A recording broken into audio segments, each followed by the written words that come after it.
Mesdames, Mesdemoiselles et Messieurs, c'est un plaisir pour moi de vous convier à suivre quotidiennement.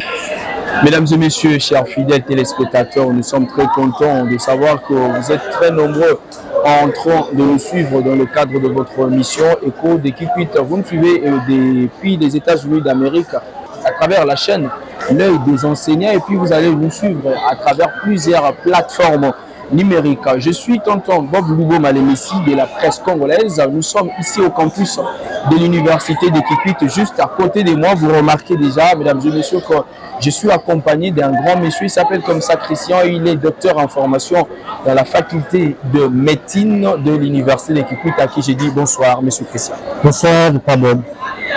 Tu aimes toujours appeler Papa Bob? Oui, j'aime ça en fait. En fait, tu comprenais qu'il aime m'appeler à Papa Bob. Avec toi, on va essayer un peu de s'entretenir sur ce qui est l'AS, parce que je rappelle que vous êtes le coordonnateur de l'AS. En quelques mots, c'est quoi d'abord l'AS? Oui, l'AS, comme vous l'entendez, c'est un acronyme qui signifie les Amis de la Science. C'est un club qui regroupe les étudiants de la faculté de médecine de l'université de Kikwit. Ce club a été créé depuis 2022 dans son histoire. Il y a eu des fondateurs de ça. Par rapport à l'équipe dirigeante, moi je suis le deuxième coordonnateur. Depuis la création de l'AS, je suis le deuxième coordonnateur. Il y a eu celui qui m'a précédé, qui est parti et puis moi je l'ai remplacé. Parce que nous avons remarqué qu'à l'université, bien sûr, les activités académiques étaient organisées par le comité de gestion avec les facultés. Mais par académique, comme celle qui a été aujourd'hui la conférence, il fallait un mouvement des étudiants, il fallait qu'un groupe des étudiants puisse entreprendre ces projets. Voilà, en voyant tout ça là et en voyant les problèmes qui surviennent ou qui se vivent dans notre communauté, nous nous sommes dit non, nous devons créer un club des étudiants qui va regrouper les étudiants, qui vont commencer à débattre sur la science, avec comme objectif de renforcer aussi, n'est-ce pas, les capacités des étudiants. Mais à part ça, de mener aussi des sensibilisations, de mener des événements, lorsqu'il y a des événements de santé qui surviennent, de mener des conférences, de sensibiliser sur certaines pathologies. Par exemple, en cas des épidémies, nous menons des sensibilisations dans des écoles, dans des églises. Et aujourd'hui, nous avons décidé, ensemble avec un organisme qu'on appelle Sanri, ça fait un partenaire qui appuie dans la lutte contre le paludisme, surtout dans notre congrès. Nous avons décidé d'honorer la journée d'aujourd'hui. Avec le 25 avril, c'est une journée qui représente la journée de lutte contre le paludisme dans le monde. Là, c'est selon l'OMS. L'OMS a des calendriers de lutte contre les maladies. Et nous, en vrai, là, nous nous sommes dit non, mais le paludisme, c'est vraiment un grand problème, un problème majeur de santé publique, parce qu'en voyant comment les gens souffrent du paludisme, combien sont morts par jour, et nous avons décidé non, c'est mieux d'apporter, mais puisque la petite information que nous avons concernant les paludisme à notre population, surtout la communauté estudiantine, pour les apprendre comment se prévenir de la maladie. En parlant toujours de cette journée, c'était quoi déjà le thème de cette célébration? Ah, ok, le thème de cette célébration, c'était en finir pour de bon avec le paludisme. Voilà. C'était en finir pour de bon avec le paludisme. Pourquoi ce thème? Ah, pourquoi? Parce que ça fait beaucoup de temps, ça fait vraiment beaucoup d'années que les organes de lutte mettent en place des œuvres, des stratégies de lutte, mais malgré ces efforts multiples, la maladie persiste toujours. Quand vous voyez la prévalence de la maladie par rapport à l'épidémiologie, vous remarquez que les chiffres sont tellement élevés. Et vous remarquez que notre pays, parmi les pays qui enregistrent beaucoup de cas dans le monde, surtout pas en Afrique, notre pays est parmi les premiers pays, donc enregistre beaucoup de cas de paludisme. Alors que chaque année, il y a distribution des moustiquaires imprimées cette longue durée.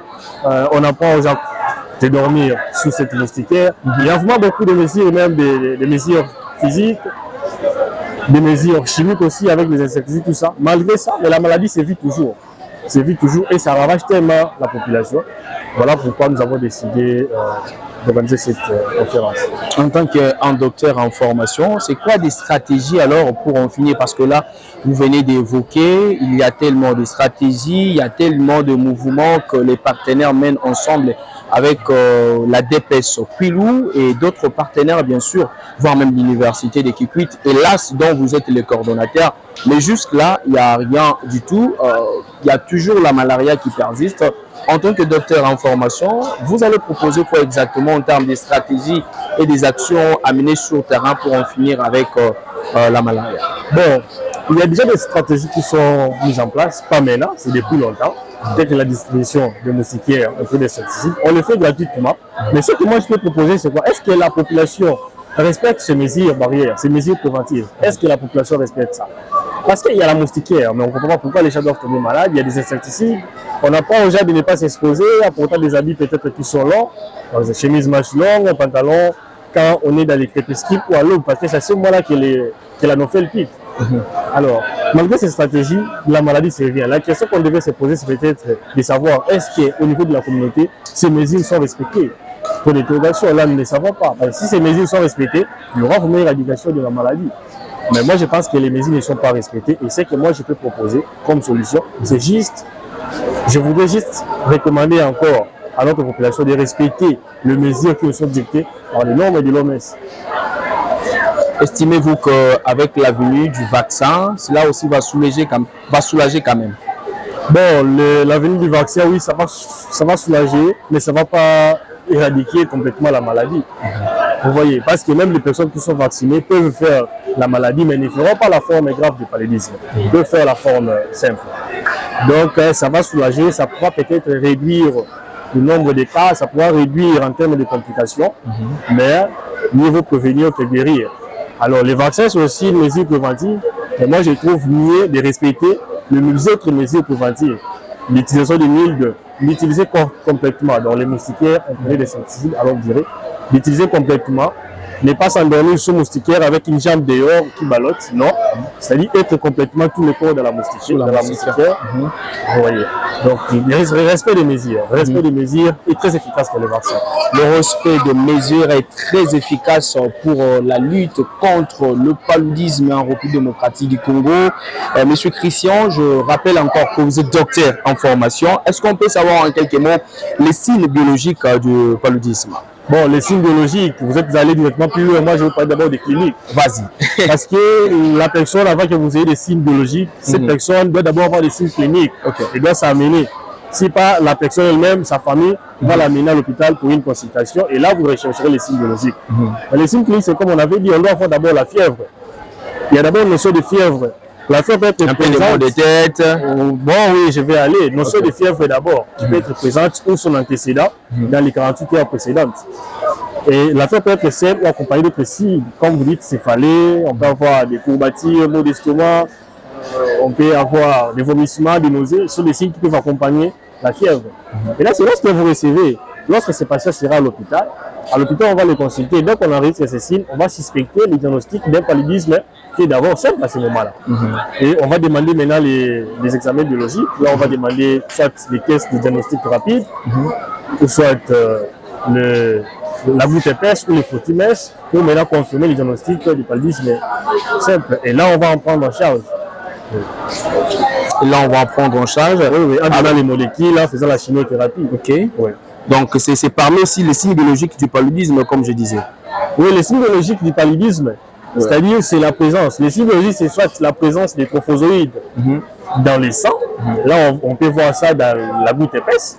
C'est soit on peut avoir une réaction antigène-anticorps en faisant les tests de diagnostic rapide. Vous voyez, c'est aussi un examen biologique. Soit aussi les frottimètres pour différencier les différentes espèces de plasmodium. Ce sont des éléments biologiques. C'est mieux de dire éléments biologiques que signes biologiques. Mesdames et messieurs, nous arrivons pratiquement à la fin de notre entretien avec M.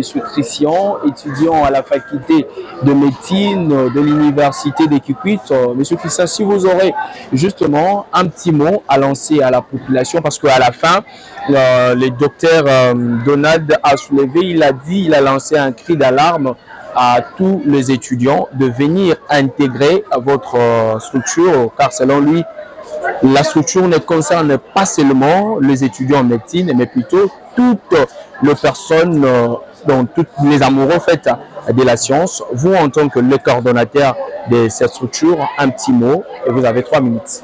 Voilà, bon, Vous voyez, les clubs, il est encore jeune. Hein. Il est encore jeune. À peine 2 ans, nous avons vers 3 ans d'existence. Bon, un petit mot. Comme les ont dit, face aux caméras, s'il vous plaît. Nos maîtres ou nos enseignants, les clubs ont besoin de personnes parce que tel que moi, je suis en 3e doctorat. Dans quelques mois, je serai en 4e doctorat. Je vais en stage interne à Kiel. Et les clubs auront besoin de notre coordonnateur, aura besoin d'autres personnes qui doivent organiser des activités au sein du club. Bon, moi, je voudrais simplement demander à nos frères qui sont étudiants, et même ceux qui ne sont pas étudiants, mais qui veulent réfléchir autour de la science, qui pensent résoudre certains problèmes qui se posent au niveau de la communauté ou au sein de notre communauté, de pouvoir joindre les clubs. C'est tellement facile. Quand vous arrivez à l'université de Kikwit, nous avons le bureau du canal. Dès que vous y arrivez, vous pouvez vous renseigner et le bureau du canal va vous orienter pour enfin nous joindre et puis adhérer les clubs.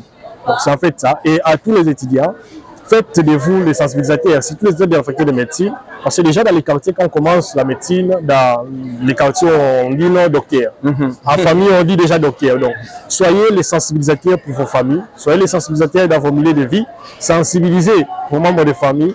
C'est mieux de les apprendre les mesures préventives qui ne coûtent rien du tout au lieu de les guérir quand ils tombent malades. Merci beaucoup pour nous avoir accordé cette interview. Merci beaucoup. Mesdames et messieurs, ça sera tout pour ces podcasts. En tout cas, je vous dis un grand merci. Bob Malemessi de la presse congolaise qui avait l'honneur de vous présenter cet entretien vous dit un grand merci. Derrière la caméra, c'était comme ça l'ingénieur Jetro Ndonga et côté coordination, c'était comme ça papa Jules Verne Nzenzuka depuis les États-Unis d'Amérique. Je vous fixe à un autre rendez-vous pour très bientôt. Au revoir. Mesdames, Mesdemoiselles et Messieurs, c'est un plaisir pour moi de vous convier à suivre quotidiennement